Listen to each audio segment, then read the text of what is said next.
Olá pessoal, essa é uma aula complementar em que nós vamos demonstrar da onde vem a teoria de circuitos elétricos. Então, a teoria de circuitos elétricos a partir das equações de Maxwell.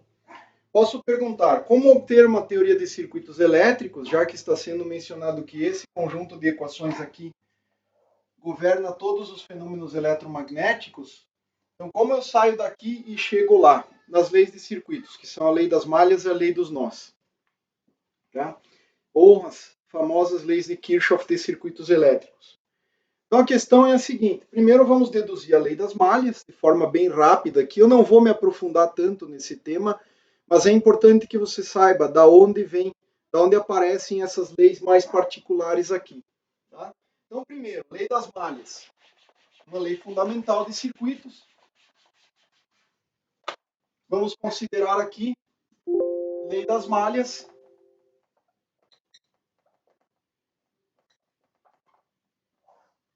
Tá? E a origem, essencialmente, da lei das malhas é você considerar a lei de Faraday. Tá? Então, a origem da lei das malhas vem da lei de Faraday, Lenz.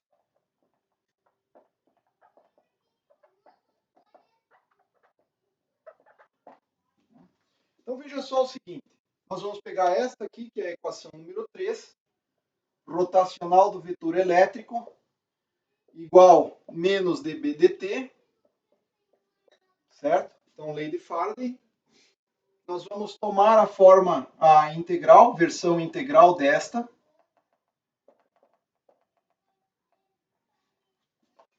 E isso significará fazer o seguinte. Veja só.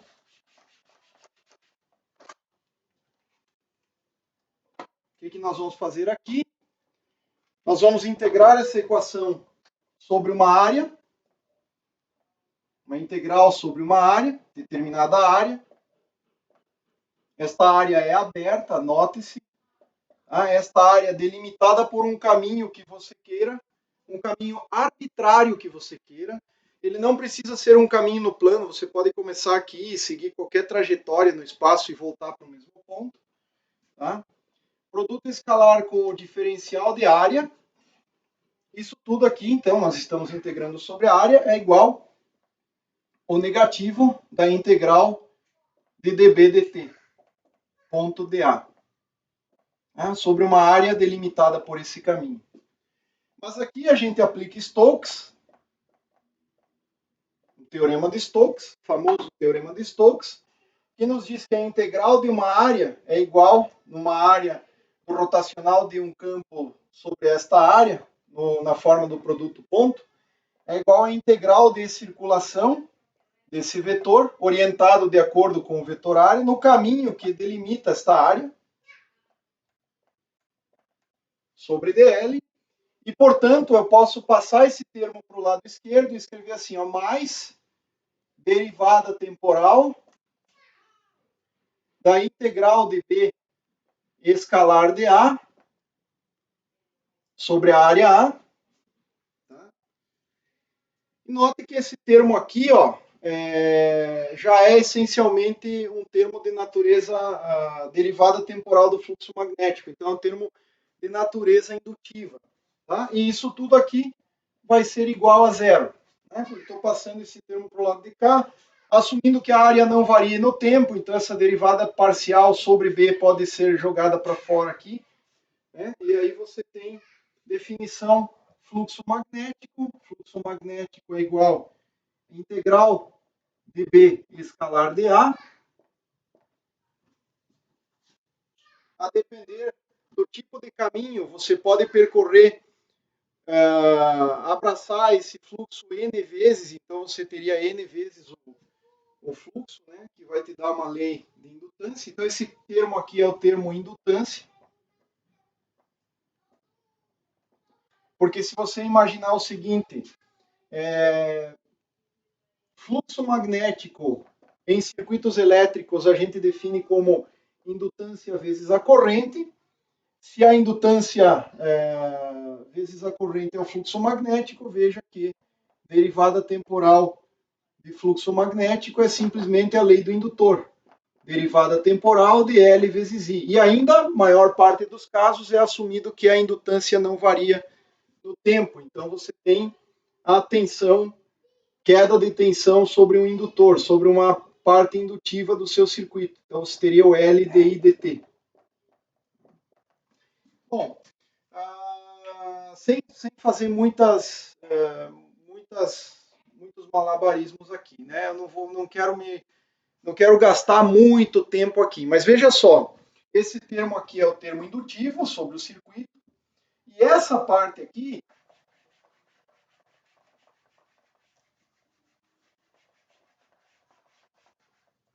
veja só, é um caminho fechado, né? É um caminho fechado C, onde em certas regiões você tem um certo tipo de material, depois você tem outro tipo de material, e assim vai.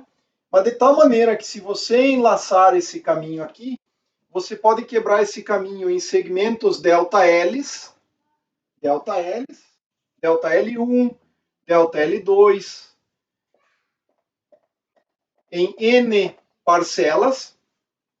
E isso aqui, se tiver um circuito condutor, você pode definir aquela malha e você vai integrar o campo elétrico sobre aquela malha de tal maneira que você pode dizer o seguinte, que a integral de caminho fechado e escalar dl é simplesmente dado como a integral, um somatório de integrais de E na porção J ponto dl, dlj, né? Então você pode dizer o seguinte, ó, aqui tem nesta região 1, digamos que o campo esteja orientado assim, você tem um E1. Na região 2 tem um campo E2. Na região 3, aqui, delta L3, você vai ter um campo E3. Tá? E aqui você vai separar em N pedaços. Você vai ter aqui, por exemplo, nesta contribuição aqui, eu estou quebrando, que não sei quantos, desde 1 até o último, né? Que o N mais 1 é igual a 1. Tá? Então, nesse caminho aqui, N mais 1 tem que coincidir com 1, que o caminho é fechado nessa indexação de pontos aqui. Tá? Esse aqui é o ponto 1, esse aqui é o ponto 2, esse aqui é o 2, esse aqui é o 3. 3, 4, 4, 5, 5, 6. J, digamos que aqui seja o J mais 1, certo?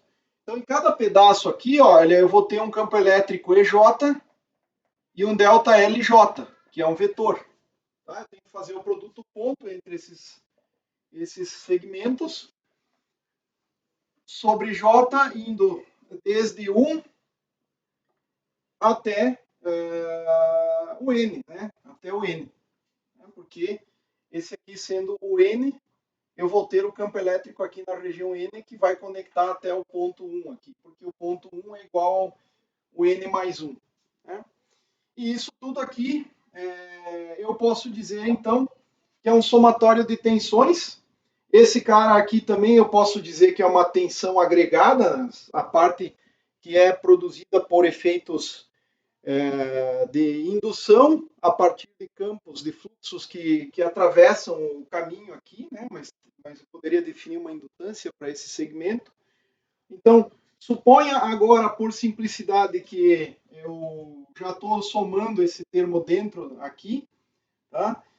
Esses pedaços aqui, integral de J, indo do J até o J, digamos assim, de uma posição LJ até a LJ mais 1 no caminho, né? Isso aqui é uma definição de posição vetorial, na realidade, né? Somando todos esses termos aqui, veja só, essa quantidade aqui ó, é campo elétrico, volts por metro, vezes comprimento, que é metro. Isso aqui é volts. Tá? Então, a menos de uma convenção, que normalmente tem uma convenção de sinal aí, tá? Isso aqui é tensão. Então, isso aqui produz para mim ó, um somatório de tensões. Somatório de tensões. J indo de 1 até N. E isso aqui, caso você tenha a parte indutiva jogada aqui para dentro, como uma tensão adicional, né, mais as tensões indutivas, isso tudo aqui é igual, mais VL, vamos colocar aqui, isso tudo aqui é igual a zero. Tá certo? Então, essa é a lei das malhas. Ó, o somatório de todas as tensões, inclua o VL aqui dentro disso aqui, igual a zero. J indo de 1 até N. Né? Ou de zero, se você quiser dizer que aquele cara lá é o termo de ordem, é o J0 lá. Então, desde o VL, né? VL é igual ao V0, digamos assim. Então, esse somatório todo igual a zero é a lei das malhas. O que a gente conhece de circuitos elétricos? A gente conhece que se você somar todas as tensões em um caminho fechado, o resultado é zero. Tá? Isso vem da lei de Faraday, ou da lei de Faraday-Lenz, tá? Agregando a ideia de indução, porque você pode ter um fluxo atravessando o circuito e esse fluxo induz uma certa tensão, você tem que somar esse termo também. Né? Então, você teria um termo de natureza indutiva também. Pode ser uma fonte externa que está induzindo uma tensão nesse circuito. Né?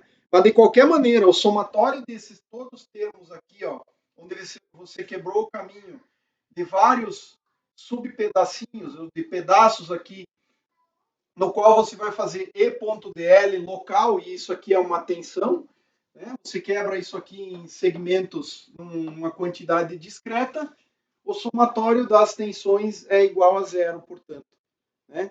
E, naturalmente, que o campo elétrico pode ser expressado, por exemplo, numa parte do material que predomina a parte condutiva, o campo elétrico poderia ser representado como J sobre a condutividade daquela parcela do material. Você teria o termo resistência vezes corrente, né? Na forma integral você vai ter isso, R vezes I. É a parte de perdas resistivas, né? Se você ainda considerar que numa determinada posição do material você pode expressar esse campo elétrico agora em termos de uma corrente na forma J sobre sigma, você pode eventualmente tirar a lei R vezes I. Bom, dito isso, então está aqui, esta é a lei das malhas. Ela vem basicamente da lei de Faraday-Lenz. Então, se você aplicar a forma integral da lei de Faraday-Lenz, você tem a lei das malhas. Note bem, o que é a teoria de circuitos? É uma formulação integral das equações de Maxwell. Bom, e aí, além de ser uma formulação integral, você discretiza o caminho e ainda começa a atribuir propriedades do material como leis macroscópicas globais, né? Dentro de uma certa região do volume, em que você possa considerar o campo mais ou menos constante, você vai ter uma relação mais ou menos de constância lá do campo elétrico, E vezes dl, em que basicamente vai te dar relações como R vezes I nas partes resistivas. Se você tiver um termo de fonte onde estiver acontecendo efeitos de forçar as cargas e tudo mais, isso também está incluído nesse somatório. Né? Bom, dito isso, a outra lei, que é a lei dos nós, ela vem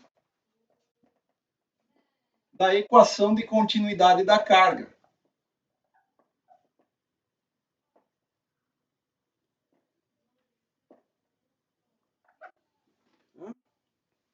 Então, o que acontece?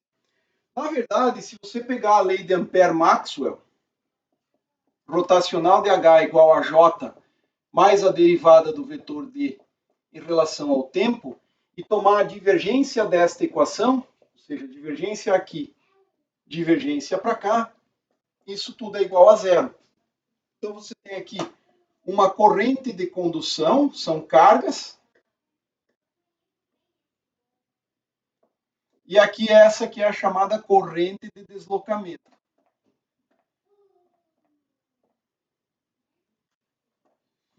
Então essa aqui é predominante nos condutores,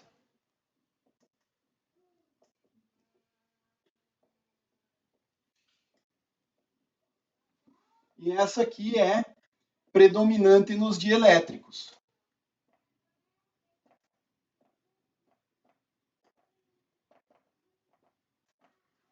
Então, a mesma ladainha de você aplicar uma integração disso aqui, só que você vai integrar isso aqui sobre um volume, tá? Você vai aplicar a integral de volume sobre a divergência da lei de Ampère-Maxwell. Então, a integral de volume da divergência de J mais a derivada do vetor D em relação ao tempo tem necessariamente que ser zero, mas aqui eu posso aplicar Gauss, né? A integral da divergência sobre o volume, tá? Integral da divergência sobre o volume, delimitado por uma certa área A, é igual à integral de superfície fechada, na superfície que delimita o volume V, de J mais, nesse caso, a derivada do vetor D em relação ao tempo, ponto diferencial de área igual a zero.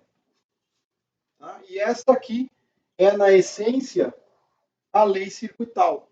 Né? Mas a gente vai descrever como que sai para a lei circuital aqui. Então, veja só.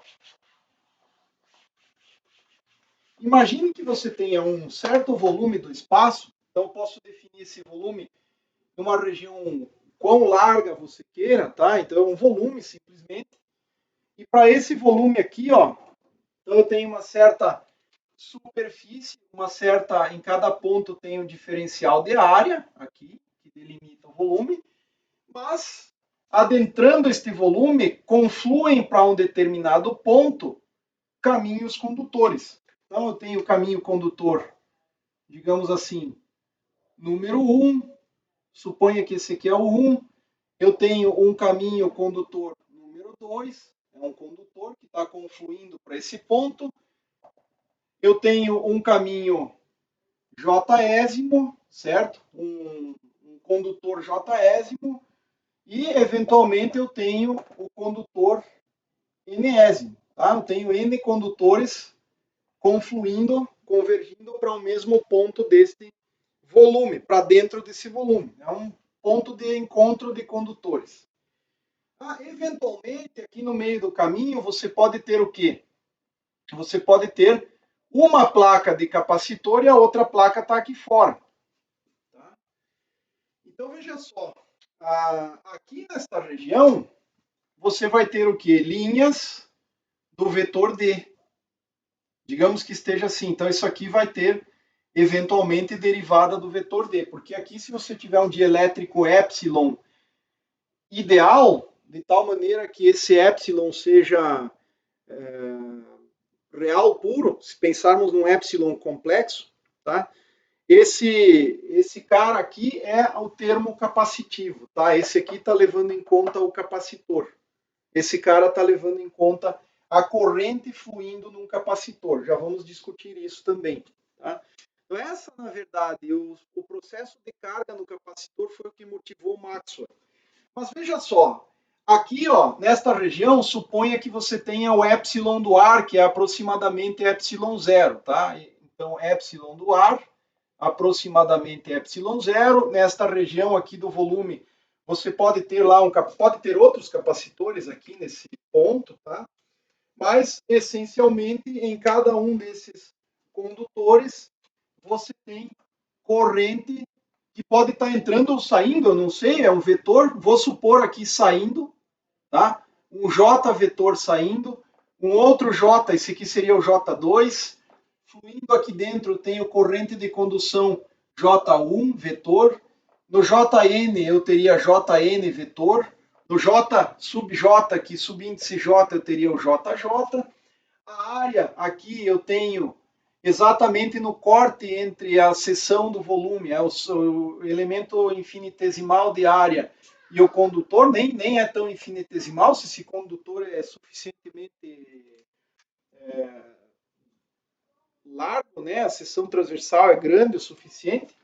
O que eu vou ter por esta lei aqui? Ó? Vejam só, eu vou ter quebrando, né? E aí, assim, o epsilon zero sendo o epsilon do ar, eu posso supor aqui baixas frequências.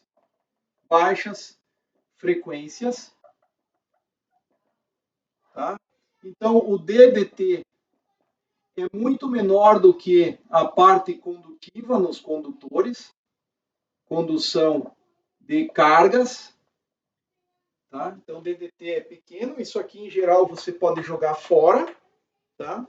E por conservação de carga, você até poderia fazer esse volume contornar por fora da região capacitiva, mas eu vou manter isso aqui. Então, o limite aqui é baixas frequências, então você vai desprezar todas as linhas do vetor D fora dos condutores, exceto nas regiões dielétricas. Então, o ar também é um dielétrico, mas em geral você despreza essa parcela aqui.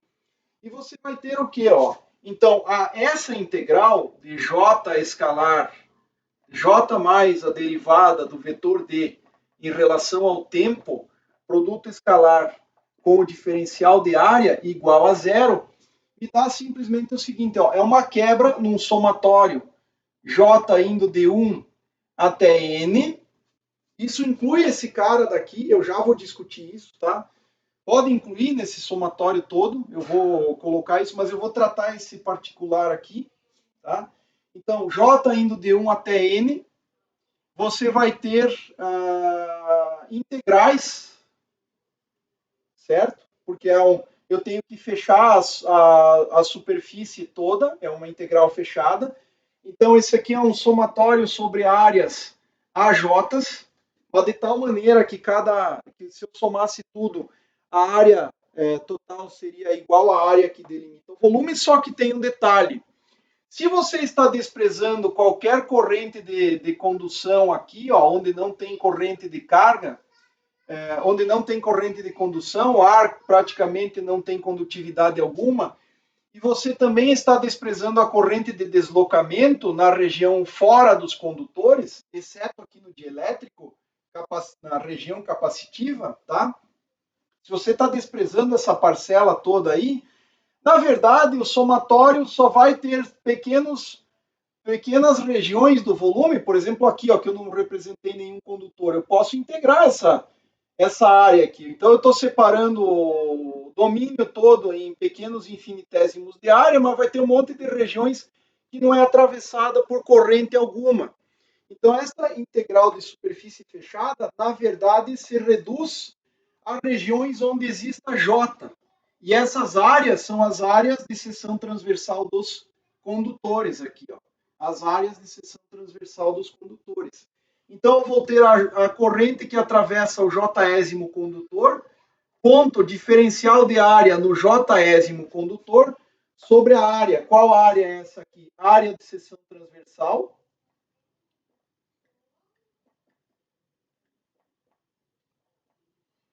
Dos condutores, que atravessam, né, o volume, que atravessam a superfície que delimita o volume, né, mais a integral sobre a área do capacitor, nesse caso aqui estou colocando um capacitor, então esse aqui seria o capacitor, certo? Mais a integral sobre a área do capacitor, de quem? Capacitor ideal não tem corrente de carga, só tem corrente de deslocamento, porque você pensa num capacitor ideal, é aquele que é formado por um isolante ideal. Então aqui eu vou ter quem? Derivada total, que eu posso jogar para fora, supondo que a área não varie, né? Essa área não expande, não muda essa coisa aqui. Derivada total aqui, eu transformo a derivada parcial para uma derivada total aqui fora. Vetor D escalar dA. Só que esse aqui é essencialmente o fluxo elétrico, né? Que atravessa aquela superfície aqui, tá? E tudo isso aqui, ó, é exatamente igual a zero pela lei de continuidade da carga, tá? Então, via de regra, dentro dos condutores ou no ar mesmo, eu tenho uma corrente de condução tão mais intensa do que a corrente de deslocamento no ar, porque eu estou assumindo baixas frequências, que é o único lugar em que realmente a corrente de condução, a corrente de deslocamento, desculpa, que é esse termo aqui, importa, é na região capacitiva. Ó. Mas isso aqui é, na essência, um somatório de J's, porque isso aqui é uma corrente, é um somatório de J's, J indo, digamos, no capacitor, eu coloquei só um capacitor, então digamos que ele seja indexado pelo índice zero aqui, até o enésimo elemento igual a zero. Tá? Então, a confluência de todas as correntes, por uma questão de conservação, Inclusive, considerando um termo de natureza capacitiva, o somatório disso tem que ser zero, e esta é a lei dos nós. Tá? Essa é a lei dos nós. Ela vem da onde? Da equação de continuidade da carga, que não deixa de ser consequência da lei de Ampère-Maxwell. Então veja só, a lei de Faraday e a lei de Ampère-Maxwell, nós já mostramos, nós discutimos a questão de consistência interna das equações de Maxwell. Nós sabemos que as duas equações em divergência são meramente auxiliares, elas são consequência das outras duas, lei de Faraday e lei de Ampère-Maxwell. Então as leis de circuitos têm que estar contidas ali dentro. E estão, de fato, né? Que a lei de Faraday diz que o somatório das tensões sobre um circuito fechado é zero, e a lei de conservação de carga, que eu tiro a partir da lei de Ampère-Maxwell, me diz que o somatório, opa, isso aqui é correntes, né? Isso aqui é IJs, né? Porque corrente é o quê? Integral da densidade vezes área. Então, o somatório das correntes é igual a zero. É a lei de circuitos. Isso aqui é a corrente Jésima, tá? Esse termo aqui, ó, esse integral sobre o condutor na área de seção transversal dele é o IJésimo. Pronto, o somatório das correntes é igual a zero. Ah, esta é a lei essencial dos nós, é a lei dos nós. Tudo que entra tem que ser igual a tudo que sai, porque tem que conservar a carga. Imagine começar a entrar a carga aqui para dentro e não sai carga, não sai corrente do outro lado. Então está tendo acúmulo aqui dentro, de alguma forma. Tem que haver acúmulo. Aí quem vai medir isso aqui, de certa maneira, é o efeito desse termo aqui. Mas, via de regra, você tem que considerar frequências baixas para que a lei de circuitos, como a gente aplica ela, seja perfeitamente válida, tá? Simplesmente pelo fato de que você está desprezando corrente de deslocamento no ar. Tá? Você só considera ela em regiões apropriadamente produzidas para isso, que são os capacitores, e não, por exemplo, tem um fio condutor aqui, depois tem um nó aqui, outro condutor aqui. Aqui tem, eventualmente, campos variantes no tempo, tem corrente de deslocamento aqui no ar, na região do espaço, mas você tipicamente só considera as correntes de condução. Então, as correntes de condução que estão nos condutores. Tá? Então, essa aqui seria, por exemplo, uma I1 separa em duas, I2 e I3. Então, a soma dessas duas tem que ser igual àquela, digamos. Você está desprezando os efeitos de campos elétricos, porque se você fosse integrar aqui, esse termo aqui também é presente de fato, mas é que a derivada é tão pequena, quando você tem correntes de condução, esse termo é tão pequeno comparado a esse que você despreza. A menos na região, ó, aqui tem um capacitor, então tudo bem, tenho que analisar aquele fator ali. Tá? Bom, a essência desse termo aqui, vejam só, eu vou discutir um pouquinho. O Maxwell, na verdade, ele partiu do problema do carregamento de um capacitor. Lei do carregamento de um capacitor. Então, só uma breve discutida aqui, tá? A motivação do Maxwell era um problema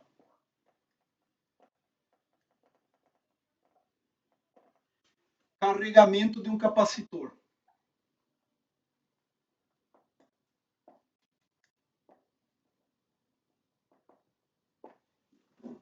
Se você lembrar bem, a capacitância de um capacitor de placas paralelas é εA sobre D. A gente vai usar esse caso aqui. Você tem um capacitor. Então, imagine que aqui você tem uma corrente fluindo, tá? Uma corrente I, sendo transportada por um condutor, que é uma corrente de cargas. Deixa eu fazer essa figura um pouco mais simples aqui. I sendo transportada para lá. Essa corrente é uma função do tempo. E aqui você tem uma placa, aqui você tem outra placa e aqui segue o condutor. Então, se você faz um experimento, você sabe que a corrente que passa para o outro lado é I de T. E esta aqui, ó, né, no tempo em que ela foi discutida, esta aqui é uma corrente inerentemente de deslocamento, de condução de carga. Ou seja, isso aqui é condutor. Então, onde tem um condutor, tá? Onde tem um condutor, tem cargas em movimento. Tá? Tipicamente, os elétrons é que estão indo para lá. Tá? Mas você poderia pensar muito bem em cargas positivas indo na direção do sentido convencional da corrente. Então, à medida que você vai tendo corrente aqui, o que está acontecendo aqui? As cargas começam a se acumular entre as placas do capacitor. E aqui, obviamente, né, tem corrente deixando aqui, então significa que aqui está havendo carregamento com cargas negativas. Aqui dentro você tem epsilon, e suponha então que este capacitor aqui é um capacitor de placas paralelas, tá? É um capacitor de placas paralelas, distância D. Vale para qualquer cenário, mas vamos assumir o simples aqui. Área A das placas, então duas placas iguais. Suponha que a área a raiz quadrada da área A, né, que é simétrica, digamos, a área A é um quadrado de lado L, então L quadrado. A raiz quadrada de A, que é o lado L, é muito maior do que D, que é a distância de separação, por uma questão de simplicidade aqui. Tá? Senão você teria que considerar campos de borda, franjas, etc. Não queremos nos complicar com isso. Até dá para considerar um capacitor de área muito grande, quase tendendo a infinito. Então vejam só o seguinte, eu sei que o campo elétrico aqui dentro, ele vai daqui para lá.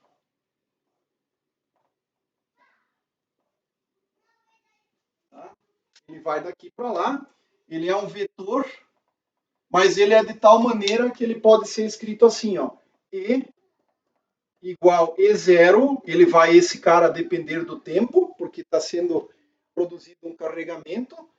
Digamos, esse aqui é o eixo Z, então na direção de Z.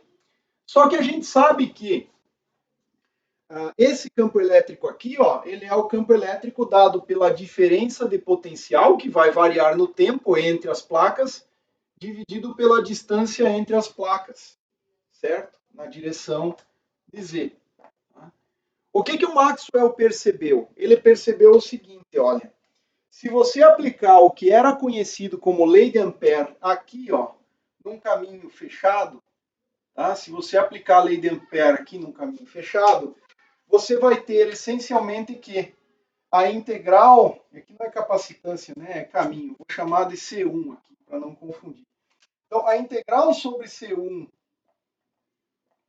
de H escalar de L, tá? E aí o Maxwell sabia desse detalhe, isso aqui é igual à integral, a integral do rotacional de H sobre dA em qualquer área delimitada pelo caminho C, isso tudo aqui era igual à corrente que é envolvida pelo caminho. Tá? E essa corrente é variante no tempo. Tá? Então, o que o Maxwell percebeu? Ele percebeu o seguinte, você poderia, nesse lado da igualdade, isso aqui é uma identidade matemática, tá certo? Então, desse lado da igualdade, esse lado aqui é definido por um caminho C1. Mas esse outro lado aqui, existem infinitas áreas possíveis.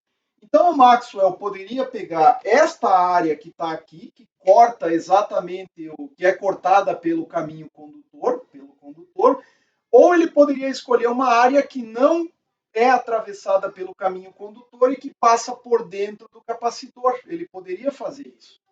Só que esta área não é cortada pelo vetor densidade de corrente de carga. Então, a única coisa que o Maxwell vislumbrou é, não, mas aqui dentro, entre as placas, você está tendo carregamento, está tendo acúmulo de carga, isso produz uma variação do fluxo elétrico aqui dentro, e esta variação de fluxo elétrico é tão capaz de produzir campos magnéticos quanto a própria corrente de cargas em movimento. E aí ele simplesmente acrescentou, olha, para que eu possa fazer isso aqui válido, porque isso aqui é uma identidade matemática, esse lado daqui só estava levando em conta a corrente de condução, o Maxwell falou, não, eu vou acrescentar aqui um termo a mais, que daí se eu estiver considerando a área por dentro do capacitor, esse termo aqui vai ser igual àquele, e eu não tenho problema algum para a aplicação dessa lei, porque se isso aqui é igual a I, e o I só está aqui nesta região, o que tem aqui dentro que não tem corrente de condução? Tem que ter um outro termo de corrente, tá certo? Então, o Maxwell acrescentou esse termo aí. Só que esta corrente de condução aqui, olha, ela produz o que? Acúmulo de cargas. Tá? Ela produz um acúmulo de cargas. Se nós olharmos, então há uma longa discussão aqui, isso foi a motivação. Se nós olharmos para aquela equação, olha só, esse termo aqui, ó, ele vem a ser quem? Derivada temporal da integral do vetor D sobre a área que é escolhida aqui. Então, vejam só, esta equação aqui, a derivada temporal de D ponto dA, vai dar o quê? Vai produzir o quê? Vamos tentar fazer essa conta aqui. Tá? Então, Maxwell acrescentou isso vislumbrando a conservação da carga elétrica. Né? Se a corrente chega na placa do capacitor, alguma coisa aconteceu ali, acumulou carga elétrica, não pode ter ido para nada, né? Mas essa produz o quê? Uma variação do fluxo elétrico dentro das placas do capacitor, e essa é tão capaz de produzir campo magnético quanto a corrente propriamente de cargas em movimento. E o Maxwell ele também, conhecendo uma dedução até, acho que, se não me engano, foi independente, e não era nesta forma mais simples aqui, que a gente conhece hoje, o chamado Teorema de Stokes, ele sabia que você poderia aplicar para qualquer área delimitada pelo caminho C1. Tá? Então, veja só, esse cara aqui, que é a corrente de deslocamento dentro do capacitor, ele se dá de que maneira? Ó? Derivada temporal de epsilon, né? O D é epsilon E. Então, epsilon, o campo elétrico é na direção de Z, vejam só a placa aqui, ó, que você vai considerar, você pode aplicar essa integral para bem próximo da primeira das placas, que está carregada positivamente. Não é uma área fechada, veja só. É o que? É um campo elétrico que parte dessa placa na direção Z e o vetor infinitesimal de área também aponta na direção de Z. Então, se você integrar sobre toda a área, o E escalar de A vai produzir simplesmente E vezes A. Né? E esse aqui é o E0 que varia no tempo. Né? Lembre, esse E vetor é E0 na direção de Z. O dA também é orientado ao longo de Z, só que se esse cara é uniforme em XY, aí você pode dizer, ó, o campo só depende de T, não depende de XY. Escalar dA vai dar o que? A integral da área, que é a própria área das placas. Então, isso aqui ó, vai produzir o quê? Epsilon, se o epsilon não variar no tempo, área, se você escrever que o campo elétrico, isso aqui vem lá do que você já deve ter estudado como campo, a distribuição de campo entre as placas de um capacitor de placas paralelas. É o que? É V dividido pela distância entre as placas, que é constante, então eu posso tirar para fora do efeito derivada, e eu vou ter o quê?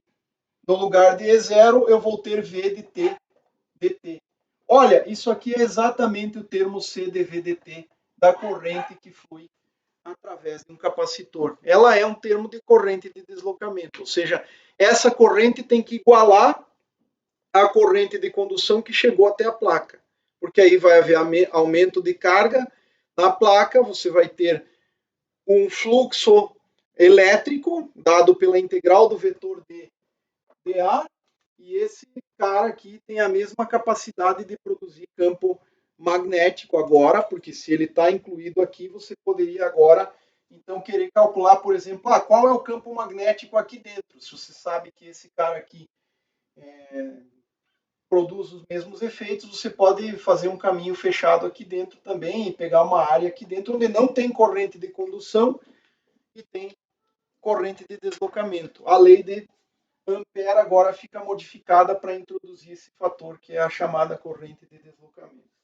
Bom, o intuito não é ser muito aprofundado aqui, existe uma longa história, existem livros discutindo, livros de física mais básica, tipo Halliday e Resnick, esses livros aí, eles discutem esse tipo de situação aí, mas nós já partimos das equações de Maxwell como postulado, então espero que você tenha conseguido acompanhar a ideia de que as duas equações de Maxwell em rotacional, no regime de baixas frequências, você pode desprezar certos efeitos e aí você terá as leis de circuitos, a lei das malhas e a lei dos nós.